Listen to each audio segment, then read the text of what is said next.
acabo de ver a Claudio Drabkin y fue Claudio que lo puso en Twitter, lo vi por Claudio y me apunté a raíz de eso. Muy bien, fantástico. Pues bienvenido de todas las maneras. Bueno, pues Recording, adelante. adelante. Pues nada, la primera cosa que os tengo que decir es daros la bienvenida, calurosa bienvenida a este webinar sobre valor total y compromiso que vamos a compartir Jordi Garriga y yo en nada.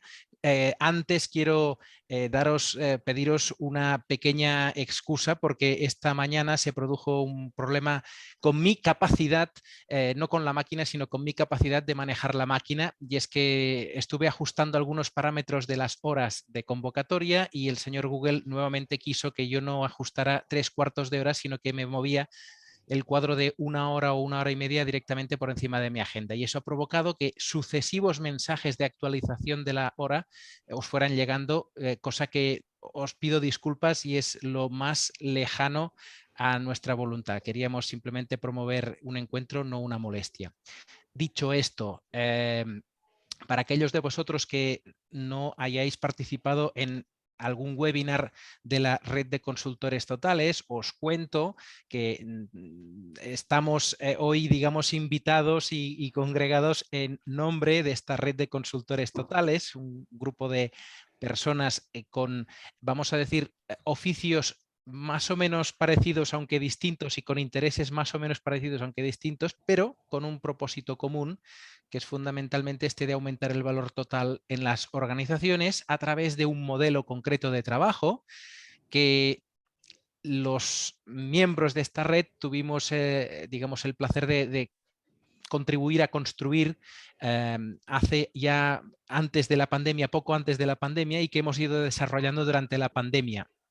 Este modelo lo hemos congelado o cristalizado, mejor dicho, a través de este libro del Total Value Management, y tanto del modelo como de nuestras publicaciones y nuestros progresos tendréis cuenta en esta página web de consultorestotales.net, a la cual os invitamos a visitar a menudo.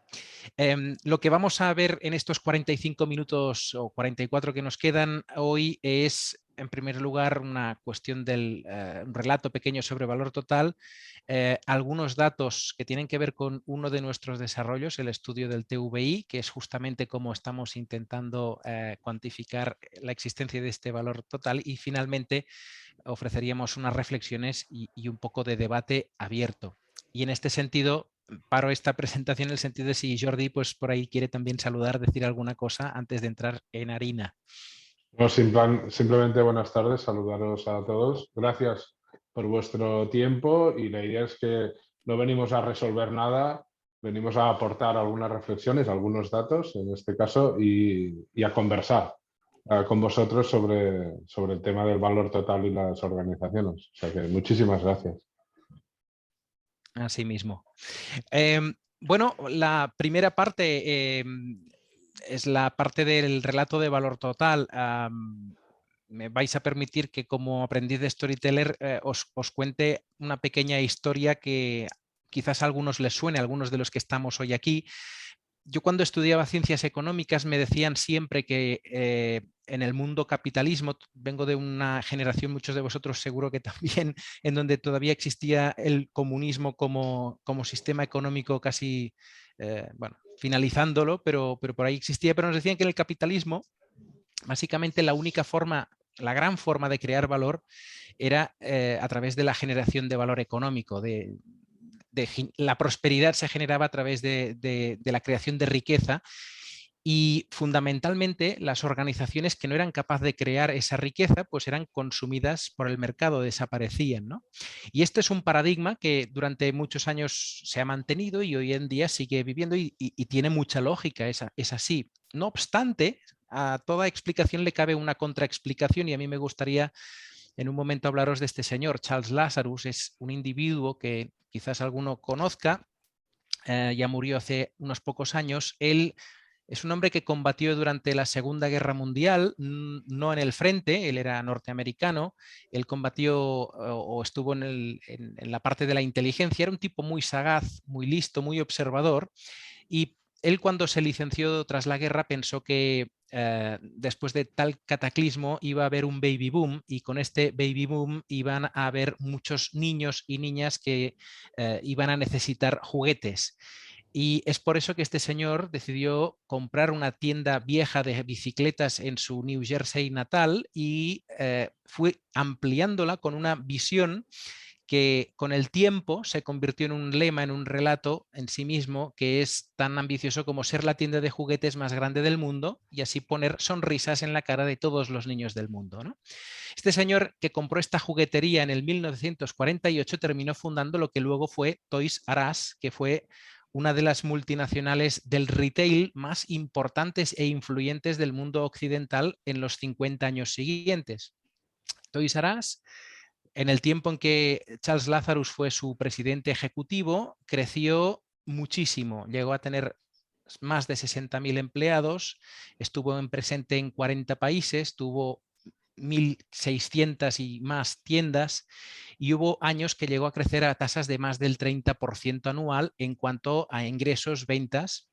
Lo más interesante es que mientras el señor Lazarus se regía por esa visión de trabajo, por ese deseo de atender al cliente, también aplicaba esos mismos principios a su relación con el personal, y se aplicaron en esa empresa cosas que fueron muy innovadoras, como por ejemplo el hecho de que parte de los bonus de los empleados de cierto rango, incluso de la base, dependían también de cómo cotizaba la acción de la compañía, ¿no? O incluso se le premiaba ciertos comportamientos con acciones de la empresa, con lo cual se contribuía a tener mucha más vocación y mucho más interés en considerar propia la empresa como tal, ¿no?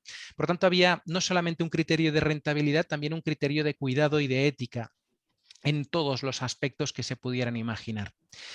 Por una cuestión biográfica y biológica, el señor Charles Lazarus un día se jubila, se retira en el año 94, y a partir de ese momento viene una época como de unos 20 años que es fundamentalmente muy caótica. ¿Por qué? Pues porque tenemos un negocio que es próspero y que es líder en el mundo, y que en ese momento, en el año 94, está muy por encima incluso de Walmart en el ámbito del retail.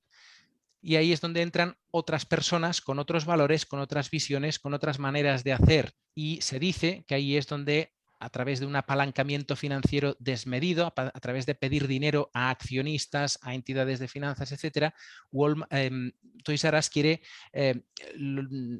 crecer mucho más allá de sus posibilidades en una expansión salvaje, ¿no? Y además todo eso coincide con un cambio tecnológico importante, como luego os explicaré. Y ni más ni menos sucede que durante esos casi 23 años que van del 94 al 17, hay hasta 8 CEOs distintos, cada uno de los cuales deshaciendo lo que hizo el anterior y poniendo en marcha un proyecto nuevo. Llegó un día en que Toys R Us, que probablemente la veíais pasando por alguna autopista, por algún centro comercial, o comprabais por ahí regalos para vuestros hijos y sobrinos, un día de golpe la marca desaparece. Hoy día queda algo muy testimonial ya. La compañía que quiebra y francamente hoy pues ya está en los libros y en el olvido, ¿no? De este ejemplo uno entiende que incluso ganando dinero, incluso después de 50 años solidificando un gran negocio, se puede llegar al caos y a perderlo todo, ¿no? Y la gran pregunta ante esto, ya sé que hay muchos factores, pero es si aquello que nos contaban en la facultad de si para subsistir es necesario ganar dinero, la respuesta sigue siendo sí. La cuestión ¿es suficiente con ganar dinero? Y un ejemplo como este, no digo que sea generalista, pero un ejemplo como este nos dice que no es suficiente, no basta seguramente con ganar dinero, lo cual nos hace plantear la cuestión inicial, la ecuación inicial de si todo el valor que puede existir, ese valor total, es exclusivamente valor económico o hay algún otro tipo de valor.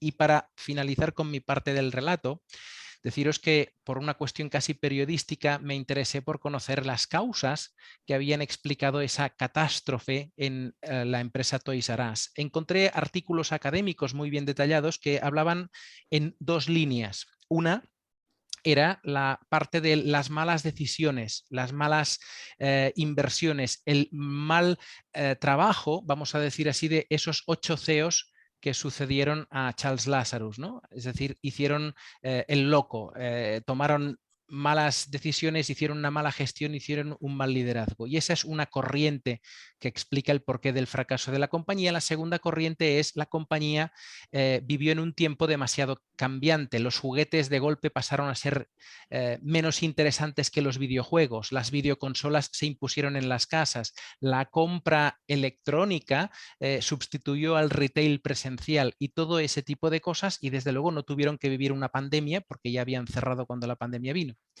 En todo caso, vamos a decir que si uno lee la literatura académica está bastante consensuado que por un lado la compañía Toys R Us no tuvo o no supo desarrollar o no supo desplegar una suficiente capacidad de adaptación.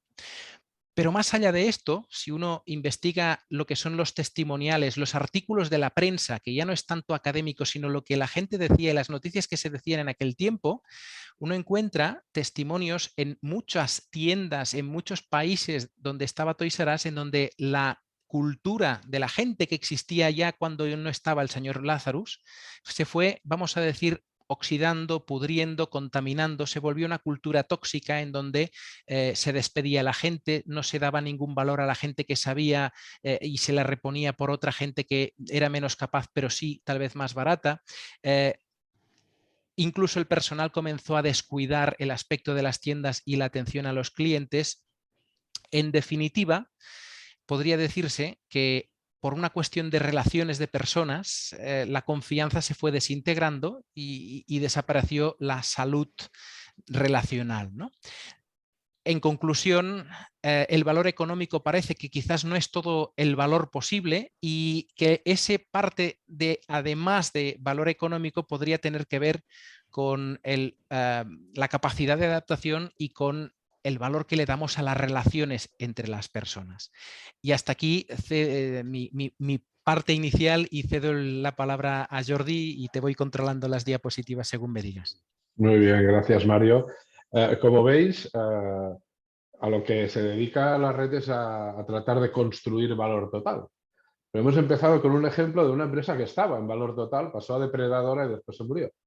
Es la paradoja, ¿no?, de este tipo de funcionamientos de las organizaciones y de las cuales tenemos multitud de datos, multitud de ejemplos, casos, empresas. Podríamos llenar el Capitolio lleno de ejemplos y en cambio seguimos insistiendo y algunas organizaciones siguen insistiendo en no construir ese valor total. En esta segunda parte, y partiendo de esa experiencia que Mario, como buen storyteller, nos contaba, yo soy de la parte hard, ¿no?, de los datos. No soy de los que creen que lo que no se mide no existe, pero sí creo que medir algunas cosas nos ayuda, pues, a gestionarlo, a saber si vamos bien, si vamos mal, etc.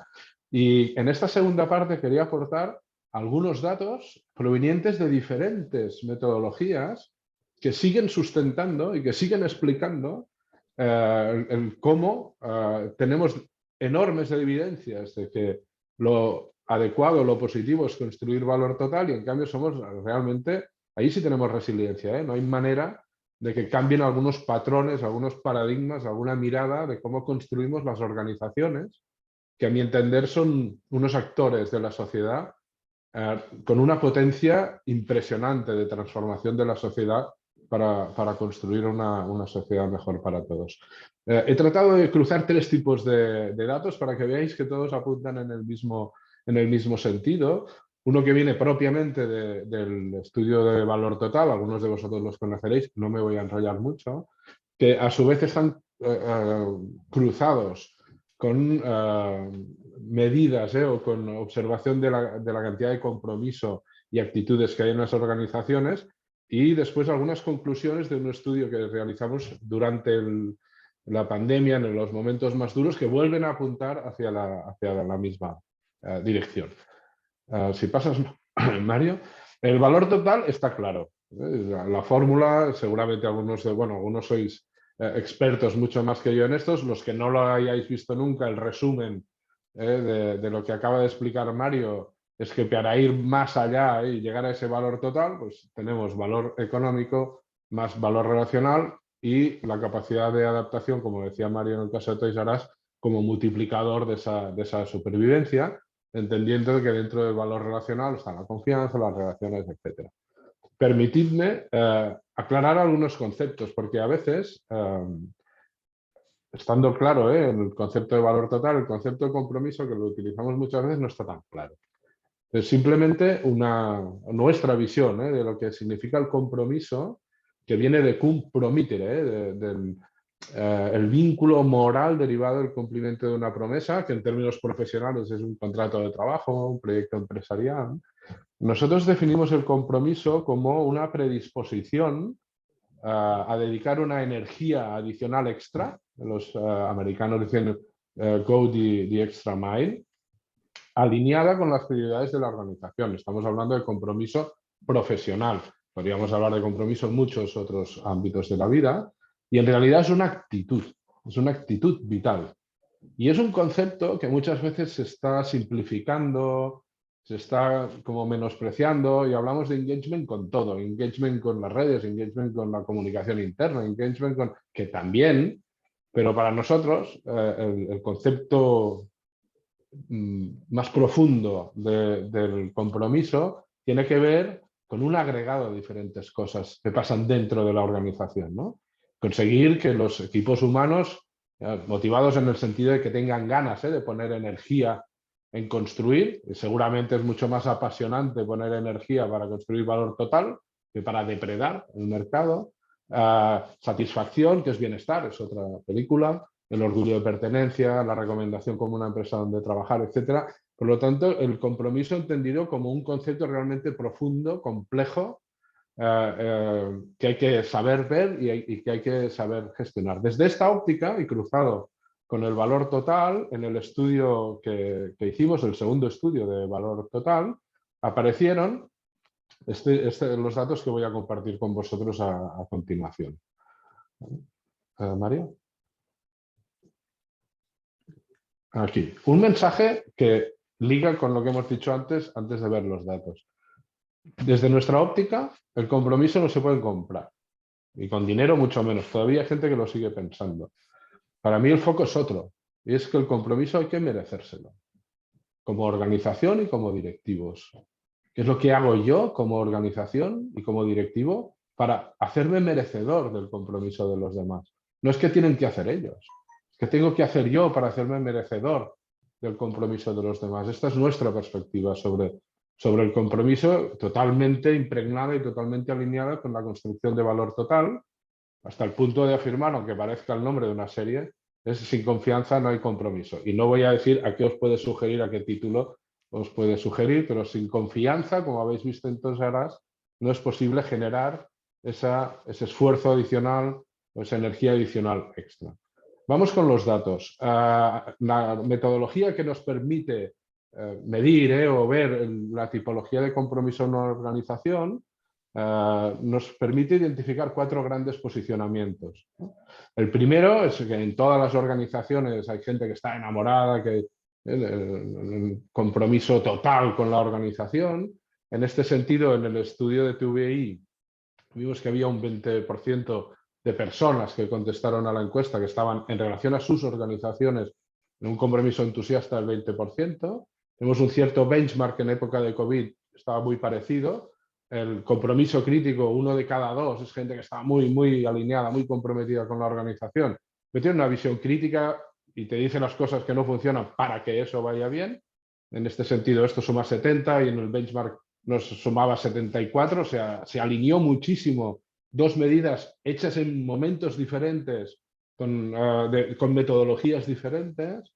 Una parte de escépticos en las organizaciones, oigan, no me lo creo, ahora me vienen a contar los ODS, los no sé qué, pero luego no es consistente con lo que está pasando dentro de la organización, y personas que dentro de la organización sufren y no están bien. Y podríamos abrir aquí, digamos, el campo, el melón de las organizaciones tóxicas, como también nos apunta muchas veces Xavier Marcet y la propia red que tenemos claro, que eso es un elemento que hay que gestionar y que no puede evolucionar de ninguna de las maneras. Partiendo de este análisis y del análisis de valor total en las organizaciones, hicimos un cruce, si puedes pasar, Mario, hicimos un cruce en el sentido de ver cómo se relacionaban la tipología de organizaciones que el estudio nos daba en relación al valor total. Muy rápido, para los que no lo conozcáis, arriba a la derecha, organizaciones que generan valor económico y generan valor relacional. En el estudio salió un 34% de organizaciones que estaban en ese cuadrante.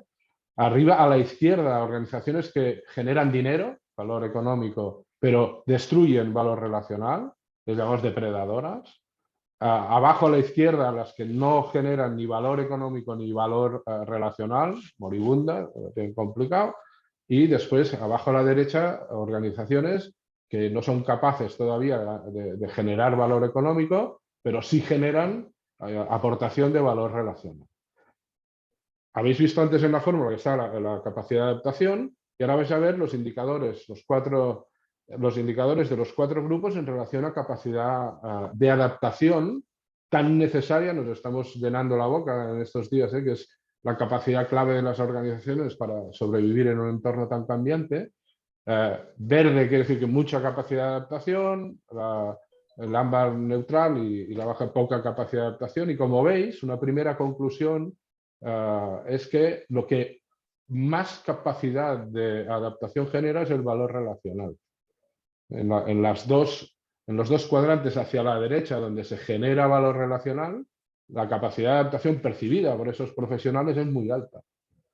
Más incluso que en las depredadoras. En las depredadoras la capacidad percibida de capacidad de adaptación no es tan alta.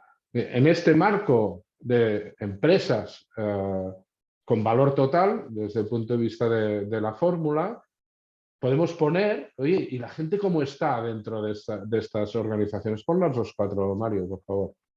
En verde fuerte tenéis el porcentaje de personas de esas organizaciones que están en compromiso entusiasta, enamoradas de su organización, que irían a donde la organización les diga, totalmente predispuestas al cambio, a lo que haga falta, que aman a su organización. Esto se tiene que poder decir hoy en día, ¿no? Hay gente que, fijaros que este verde fuerte, cuando nos vamos a las depredadoras, pasa al 8%. Al 8%. Es decir, desde la depredación, en los años 21 o 22, es más difícil generar compromiso entusiasta. La gente prefiere organizaciones con propósito, organizaciones con sentido, obviamente que generen valor económico, pero comprometerse solo con ganar dinero. Yo hace muchos años que siempre digo que no he visto a nadie estar muy motivado para que otro se haga rico, ¿vale? En las depredadoras normalmente el dinero tampoco se distribuye de determinada manera. Como veis, en las ineficientes es donde hay más compromiso crítico, en ese sentido que os decía, que es gente, organizaciones que han sido capaces de generar valor relacional, lo que hace que la gente desde el compromiso tenga ganas de señalar aquellas cosas que debemos hacer para mejorar y para crecer y para mejorar. Y el mayor grado de escepticismo, en ese marroncito suave, estaría en las que no están bien ni desde un punto de vista ni desde el otro. Por lo tanto, hay muchos datos que desde diferentes sitios apuntan y siguen apuntando hacia el mismo sitio, hacia el valor total, la confianza, las relaciones, y muchas organizaciones pasan por encima de esto. Organizaciones con las que hemos trabajado, en las que cuando haces este mapeo y este cruce con el valor total, te llevas verdaderas sorpresas de cómo está el sistema humano, de cómo están los managers, de cómo están determinadas áreas de la organización en la que la percepción de valor total está absolutamente alejada del discurso interno y de los planes estratégicos tan estupendamente vendidos. Finalmente os quería también mostrar unos datos de este estudio que os decía que se hizo. Esto está hecho en pleno momento COVID, un estudio para toda España, técnicamente muy completo, con un índice de un margen de error muy bajo, del 3%, y al final identificamos 5 claves para gestionar el engagement y por lo tanto para añadir valor total, como habéis visto antes, que son las siguientes. Ponnos las 5 directamente, Mario. Confianza en la empresa y en su equipo directivo, y ahí está incluido que estamos construyendo nuestro propósito, confío, me implico con eso, y si el mensaje es solo ganar dinero, es un poquito más complicado. El interés sincero de la organización por las personas, la comunicación clara y transparente, la parte de gestión, de efectividad en las medidas de gestión en época COVID fue muy relevante, y el liderazgo de mandos intermedios con los equipos. Si esto lo trasladamos a la fórmula, pues veis en qué ámbito de la fórmula están las palancas clave para generar eso. El interés sincero, el liderazgo de los mandos, la comunicación, están todas en el entorno del valor relacional, la capacidad de adaptación, etc. Por lo tanto, desde diferentes ángulos, con diferentes metodologías, todas apuntan y sustentan que esta idea de valor total y compromiso como círculo virtuoso, pues claramente es así. Simplemente era poner encima de la mesa que hay muchas cosas que apuntan hacia aquí, además de los case study, y que algunas organizaciones siguen sin querer poner encima de la mesa el debate profundo sobre esto, empezando por los consejos de administración.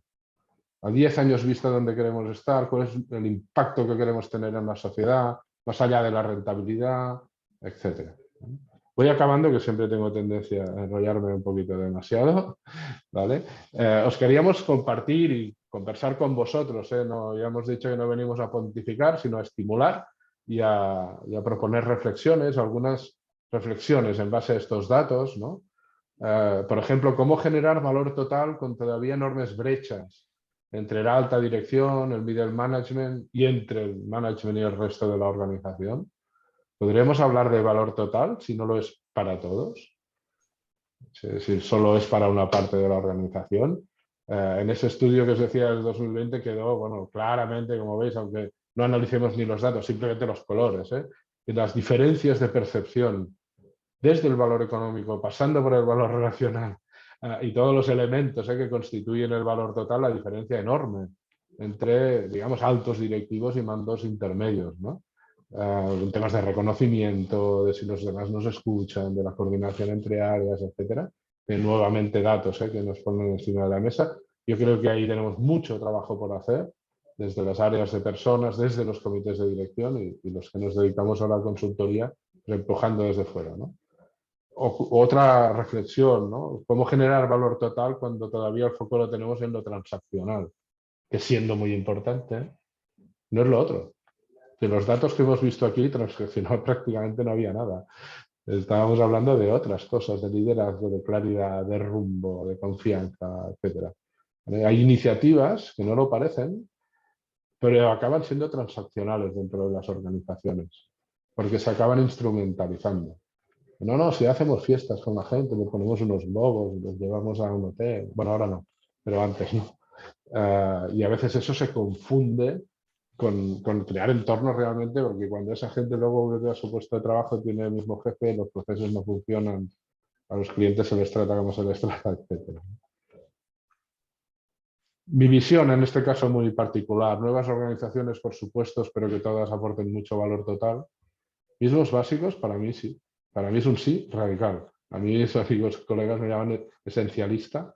Pues sí, pues ¿qué queréis que os diga? Para mí los básicos van a seguir siendo y siguen siendo compromiso, talentos y valores. Organizaciones articuladas alrededor de los valores para construir valor total, como valor máximo, como valor en sí mismo. La construcción de valor total y aportación a la sociedad. Algunas sugerencias, ideas, reflexiones en relaciones en particular a las áreas de personas para la construcción de valor total. Socio estratégico, hubo una época para las áreas de personas que era si tenemos que aprender algo de finanzas. Porque hay que ser socio estratégico y hay que hablar el mismo, el mismo lenguaje, que no digan EBITDA y nos coja algo. Y yo creo que socio estratégico va de otra cosa a día de hoy. Va de ser realmente buenos en esto, el propósito, de identificación de los básicos, trabajar temas de valores, cultura, etc. También en ser expertos en transformación de sistemas humanos. Por lo tanto, foco en diseño de políticas alineadas con retos de negocio, más catalizador que ejecutor, aprender a soltar y organizaciones, aunque sea obvio, creo mucho en ello, en la que la gente pueda crecer y desarrollarse.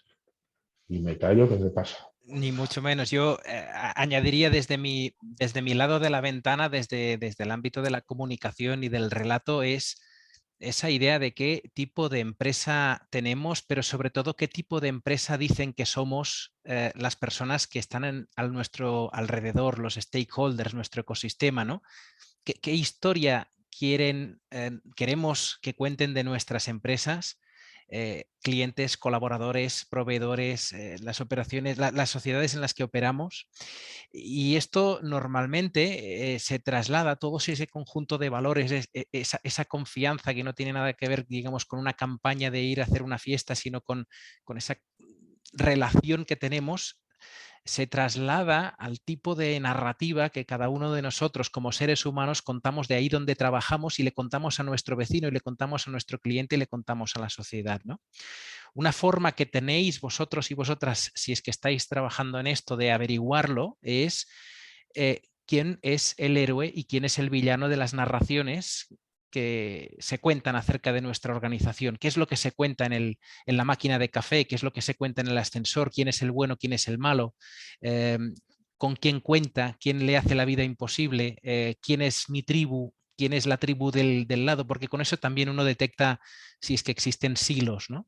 Entonces, desde el punto de vista de la narrativa, ese pequeño apunte para deciros que incluso en el lenguaje verbal de las cosas que suceden, en cómo nos ordenamos en la cabeza, hay muestras que llevan a lo que Jordi nos señalaban de hasta qué punto estamos dándole importancia a lo transaccional o a lo relacional, ¿no? Y esta, digamos, era nuestra propuesta. Son las 6:37 de la tarde. Yo creo que hemos podido explicar lo que pretendíamos explicar en el tiempo adecuado y a partir de ese momento, pues podríamos plantearos algunas preguntas, a pesar de que veo que por aquí Jordi tenía algún último comentario. No sé si es, pero toca ahora o es una cosa que querías para después. Habían unas 3 frases de estas, vamos a decir, lapidarias y una palabra mágica. No sé si... Como tienes el micro... Perdón, sí, no. Bueno, son frases de estas que a veces nos pueden inspirar, ¿no? Bueno, cuando hablamos del sentido, ¿no? de todo este tipo de cosas, pues me gusta buscar ideas, ¿no? que puedan conectar con la gente. Y yo creo que si las organizaciones no conectan con el sentido, no tienen sentido. Directamente. Pueden tener productos, servicios y tal, pero sentido no. Entonces, sin sentido es muy difícil añadir valor total o tener organizaciones de valor total que le hagan valor total a la sociedad. Si no conectamos con los valores, no tiene valor. Y los valores tienen que estar conectados con la toma de decisiones, incluidas las estratégicas. Si me voy o no de un territorio, qué impacto tiene en el territorio, etcétera, etcétera. Y al final, si no conectamos con el propósito, es un despropósito. Esa era mi visión como final. Pues no sé. Si te parece, quitamos la presentación y tanto, solamente yo al menos faltó. así os podré ver mejor, no sé. Solo faltaría. Quitada. Bueno. Por introducir alguna pregunta, alguna duda tenéis. Marcelo, sí, Marcelo ha levantado. Pero te voy a hacer volver a la presentación porque hay un dato que me interesa, que es el que me ha llamado más la atención. Con permiso. Vale, perfecto. Con permiso. Sí, lo hago. Donde están los cuadrantes. Sí. ¿Sí? El último allí, cuando pones... Cuando cruzamos engagement con valor total. Aquí.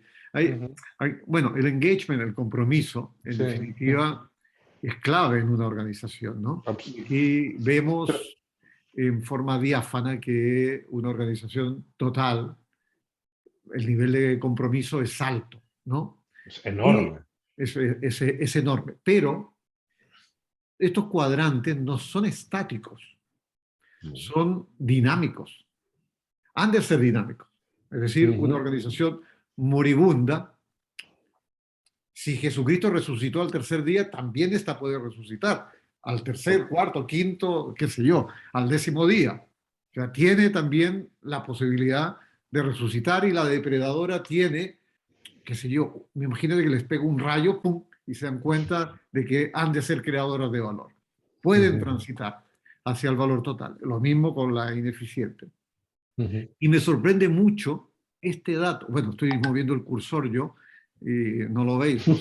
El dato del 14% de compromiso entusiasta en las ineficientes.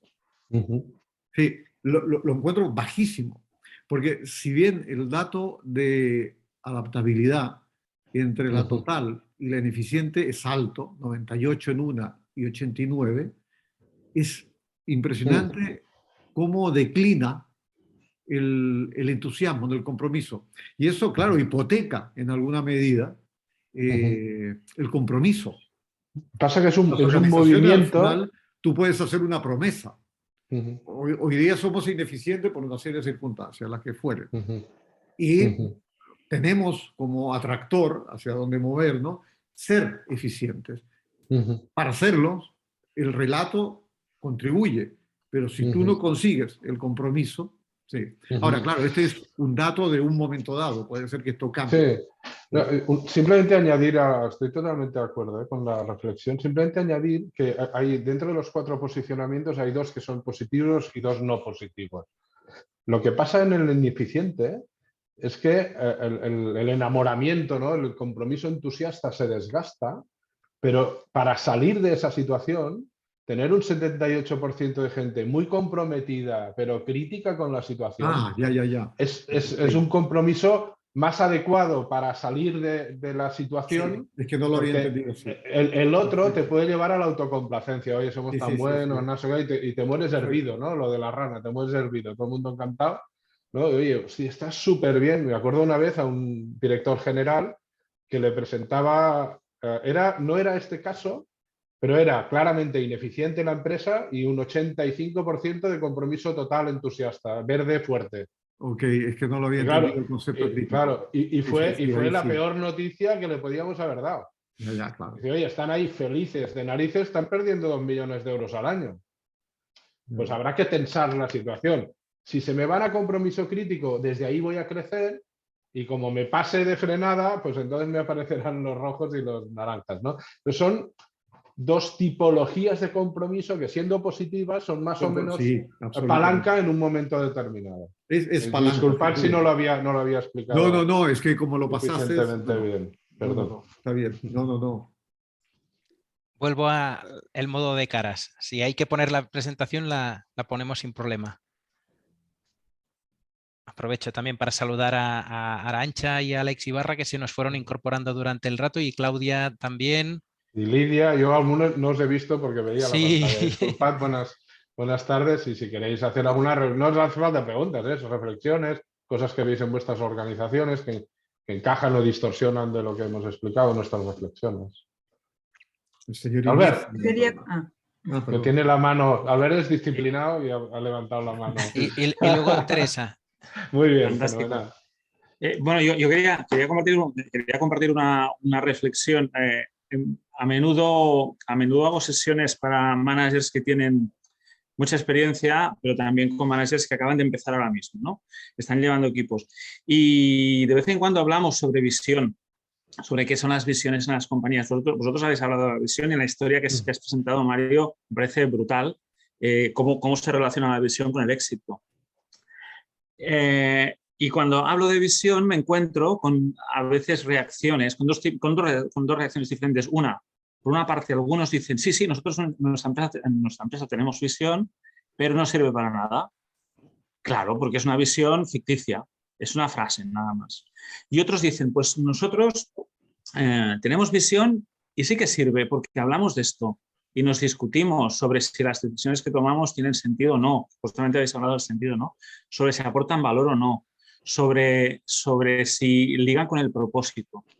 Entonces, creo que falta mucha honestidad, falta bastante honestidad, mejor dicho, en muchas empresas para reconocer que simplemente son depredadores y que ya está, y que estarán ahí porque quieren, porque les sale a cuenta, porque lo valoran así y les conviene, ¿no? Y creo que bastantes empresas tienen un discurso demasiado vacío, que lo que consigue no es generar compromiso, consigue generar 3 cosas para mí. Una es, en lugar de sentido, que habéis comentado, foco en la supervivencia. Aquí sobrevive el más fuerte. 2, en lugar de valor, que comentabais, foco en el precio de lo que vendo y en el precio de cuánto pago a los mercenarios que trabajan en mis empresas, que se van a ir a otro sitio en cuanto otro le pague más dinero. Y luego, el propósito que comentabais, que para muchas empresas desaparece y se convierte en simplemente una obligación. Por eso, de ahí viene el foco de muchos managers que se enfocan pues, en el control, en el castigo y en la recompensa. Entonces, creo que hay mucho por trabajar, pero me parece súper interesante la aportación de datos a un debate como este. Porque el buenismo humanista está muy bien, pero hay que convencer. sustentarlo.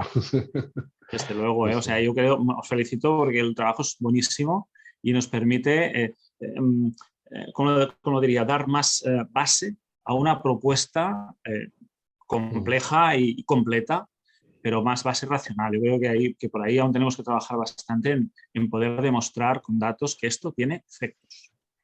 Así que, y hay muchos que apuntan al mismo sitio. Ahora se habla de la gran resignación, ¿no?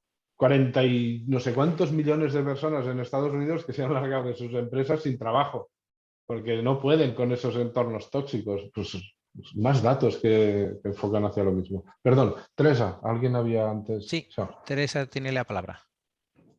Hola. Bueno, he encontrado muy interesante este tema de la fórmula, ¿no? De valor total, lo que es. Entonces, que hay el valor económico y el valor relacional. Entonces, tradicionalmente es obvio que siempre se ha dado más importancia al valor económico y entrar el valor relacional.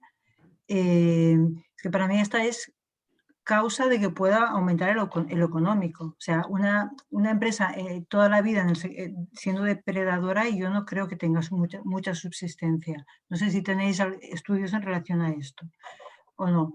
Pero bueno, el tema, lo que me gustaría saber es, este valor relacional que se mide mucho con el compromiso y la confianza, ¿tenéis algún mecanismo o hay algún método para poder llegar a esto, ¿no? Porque yo que me he encontrado, ¿no? Pensando evidentemente en mi experiencia, en mis trabajos, en tal, que cuando las cosas van bien, el valor económico está bien, disimula muchas cosas, la relación es muy buena, se hacen muchas fiestas, se celebran récords y se hacen muchas cosas que claro que hay una relación, pero es esta relación que vosotros decís que no es el verdadero compromiso muchas veces.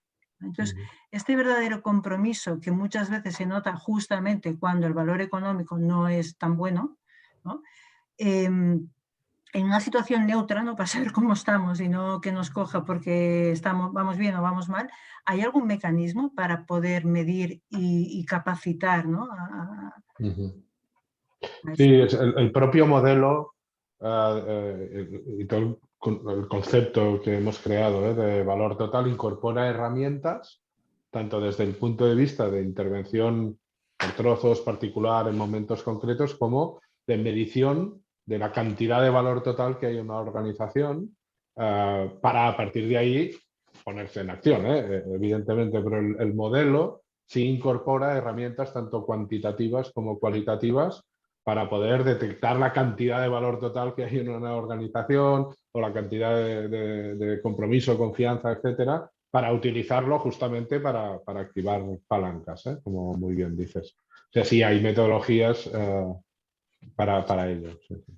Sí, no sé si alguno de los compañeros súper expertos quiere completarlo, pero sí hay herramientas tanto cuantitativas como cualitativas para tomar conciencia de la cantidad de valor total, de dónde estamos y provocar debates, por ejemplo, en un comité de dirección en el que la mitad creen, ¿no? Su percepción es que está en una empresa depredadora y otra mitad creen que está en otro lado. Pues desde ahí, ¿cómo vas a construir, no? Entonces, sí, hay herramientas. De hecho, si me permites, doy un pequeño circunloquio para responder a Teresa.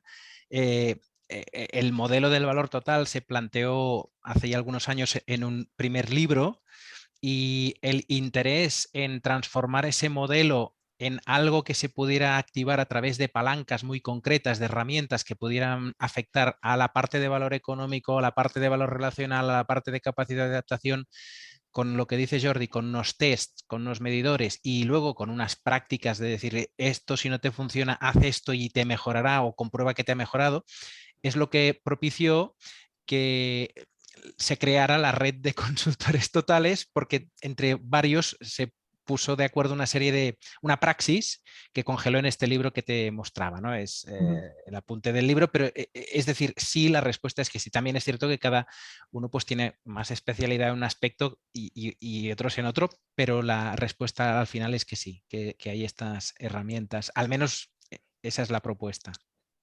Vale, gracias. A ti. ¿Alguna? Como estamos, yo simplemente, como estamos ya justo en los 45, aunque hemos empezado un poquito más tarde, si queréis nos podemos quedar un ratito más, pero que nadie se sienta mal, pues oye, que tengo otra reunión y tal, puede abandonar, el duelo se da por despedido. Y simplemente nos sintamos libres en esta parte de seguir conversando si apetece, y si alguien pues tiene que irse, no hay ningún problema. Sí. Con la idea de que os hayamos estimulado a pensar. A mí Sí. me has hecho pensar, Teresa, disculpa Mario, en un ejemplo bestial que he vivido en una organización de una locura interna, pero una locura interna bestial, porque el EBITDA exigido para el año, en lugar de 32 millones de euros, pasaba a 34. Quitaron hasta las manzanas que le daban a la gente y las aguas. Hay que reducir gastos, no sé qué. Oiga, que estamos hablando de, en lugar de ganar 32, ganar 34. Bueno, vamos a pensarlo, pero no hace falta excitarse tanto. Y se generó dentro de la organización una tensión como si hubiera sido la situación de vamos a perder 32 millones. ¿Me explico? Entonces, claro, en este tipo de organización, generar valor, por supuesto. El económico ya lo tienen, pero el tema es hágalo de una manera diferente, con mayor aportación de valor a la sociedad, a su gente, y no pasa nada, y ponga a la gente en confianza a trabajar con esto, y en lugar de 34 va a hacer 38. Un ejemplo concreto. O sea, nosotros no somos happy flowers, los datos y negocio y tal, por supuesto, pero es que está demostrado, es que tenemos datos para aburrir. Sí, sí. Pues sin obligación de que os vayáis o que os quedéis, nos podemos quedar y seguir hablando, pero para aquellos Claudia. que se quieren... Ah, sí, por favor, no le veía. Buenas tardes a todos. Hola Claudia. Bueno, conozco muy poco acerca del tema, sin embargo, me gustaría saber cada cuánto uno debería medir el valor total en una organización. No sé, me imagino que cada año medirlo y de acuerdo, digamos, a las mejoras que se deben hacer, cómo uno mide realmente si esas mejoras que uno hace o implementa un plan de acuerdo al modelo, cada cuánto lo debería medir, si realmente está dando resultados o no. Digamos, si se puede estar mejorando ese valor total de la compañía. Yo diría una fórmula, o menos si algún compañero de la red quiere decirlo, pero yo diría que una fórmula no la hay. Es decir, dependerá sobre todo desde la primera medición qué pasa después y el ritmo de las cosas que pasan. Porque ahora a veces estamos confundiendo tiempos. El ritmo de transformación es uno y preguntamos a la gente cada día. No sé si tiene mucho sentido. El ritmo de transformación muy rápido, preguntamos cada 2 años.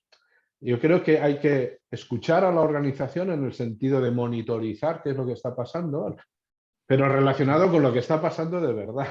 Es decir, si ha habido transformaciones profundas, si ha habido cambios relevantes, pues habrá momentos en los que dices, oye, pues quiero saber ahora esto cómo está, si está cambiando la percepción de nuestra propia organización, si esto está impactando en el engagement de la gente, etcétera. Pues a mí me da como mucho apuro, digo, cada año, cada 2 años, no sé qué, depende, ¿no? Hay organizaciones que lo tienen súper elaborado y si lo pones en el variable de los directivos verás que tiene un efecto diferente que si no lo pones en el variable de los directivos, ¿no? Entonces, si el variable es cada año, preguntas cada año, pero se tendrán que poner las pilas, ¿no? Porque generar valor relacional, capacidad de adaptación, A veces es rápido y a veces no, porque aquí debajo está cultura, hay muchas cosas que no son tan rápidas de mover. Entonces yo diría que la diferencia grande está en si mides o no mides, ¿no? Después, una vez has empezado a medir, lo mejor para mí es que sea razonable, que sea ajustado al ritmo de los cambios. Porque tampoco le puedes estar preguntando a la gente cada vez, ¿no? Oye, perspectiva económica, tal, ¿no? ¿Qué visión tienes del valor económico? Bueno, oiga, no sé, del mes pasado a este no ha cambiado nada, ¿no? Entonces yo diría que es más ajustarlo al contexto interno de cada organización, y la diferencia está es que cuando empiezas a medir, sí vas a ver si lo que haces cambia o no la percepción de valor total, de engagement, etc. ¿Puedo opinar, Jordi? Sí, por supuesto. Sí, yo creo que esto de medir así anualmente o bianualmente, o toda la medición discreta de obtener fotos de momentos, no creo que sea aconsejable, sino que yo rescato lo que dice Jordi, de ir haciendo una evaluación ongoing, es decir, sensorizar el estado de la organización y detectar aquellos elementos que has sensorizado que te están diciendo: estoy perdiendo capacidad adaptativa, o estoy mejorando en capacidad racional, o en algún componente del valor relacional me estoy debilitando o lo estoy fortaleciendo. Yo creo que habría que ir por eso. Y la retroalimentación, el efecto, es una práctica muy poco asumida por las organizaciones en general, es generar capacidad de capturar la reacción a través de la retroalimentación de tus interacciones con tu ecosistema interno de la propia empresa, organización, como del ecosistema donde te mueves. Creo que eso apunto, estoy aquí pensando y hablando a la vez. No es que yo lo haya desarrollado anteriormente. Ok. Bueno, ahora ya sí que estamos a la raya de las 7 y habrá que empezar a hacer macarrones para los niños y cosas así. Sí. Bueno, tenéis haz un plato 2 más y minutos ya está. para decir algo rápido. Yo aprovecho el interín para deciros que esto es un ciclo de charlas y por tanto hay más charlas. La próxima charla la tengo apuntada, que va a ser el día 22 de febrero, sobre identidad corporativa, si no tengo mal entendido, y que estarán Claudio y Daniel aquí pues presentes, pues también siguiendo y desarrollando todavía más este aspecto. Por tanto, no os lo perdáis y os invitaremos ya en su debido momento, pues si queréis seguir, ¿no? Igualmente en nuestra página web consultorestotales.net, pues ahí también encontraréis debate, podréis participar, darnos vuestras ideas, incluso aquellos de vosotros y vosotras que seáis consultores y consultoras, si se quieren acercar a nuestra red, participar de ella, formar parte de alguna manera más activa, estamos justamente buscando, reuniendo y juntando talento, que es de las cosas más bonitas que se pueden hacer en estos días. Perfecto. Pues muchísimas gracias a todos. Bien, pues, felicitaciones, gracias. Gracias. Muchas gracias. Gracias a vosotros. Gracias. Gracias. Gracias. Adiós.